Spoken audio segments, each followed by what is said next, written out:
Herbarium specimens are plants that have been preserved for long-term study by collecting, pressing, and drying them.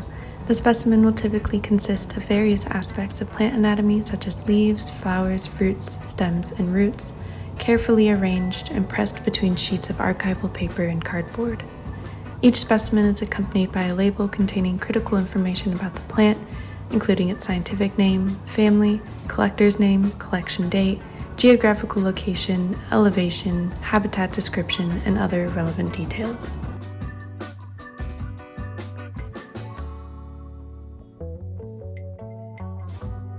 Do not collect a plant that is listed as endangered, threatened, or rare. Do not collect a whole plant if there are fewer than 30 plants in the population. Have a general understanding of the phenology of the plant in question.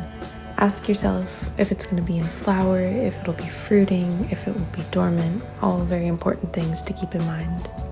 As tempting as it might be, do not collect from parks or private property without appropriate permission. Consider the equipment that you'll need to prepare the specimens, such as a plant press, newspaper, blotter paper, a pen, ruler, shovel, markers to write on the pressing paper, etc. When you're setting up the press, make sure it's arranged with cardboard, blotter paper on top, then newspaper, and more blotter paper, and more cardboard. Choose a specimen that illustrates to the greatest extent possible the overall characteristics of the plant and the range of variation in flowers, leaves, or other structures. Depending on the species, it should consist of a stem with attached leaves and, if possible, the flowers and/or seed pods. The roots or rhizomes of herbaceous plants should also be included. You'll also want to be sure that it can fit onto one sheet of herbarium paper, which is usually 30 by 40 centimeters.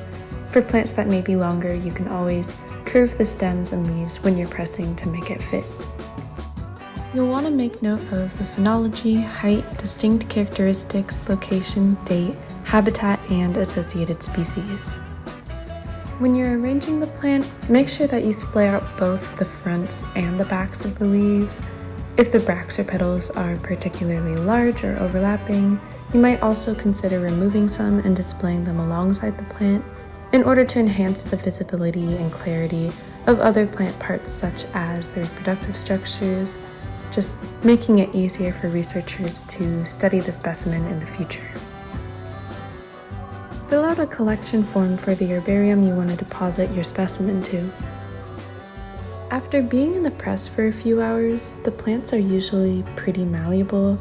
I would highly recommend rearranging the specimen once you're out of the field so you can really take your time and be precise in how you want to display the specimen.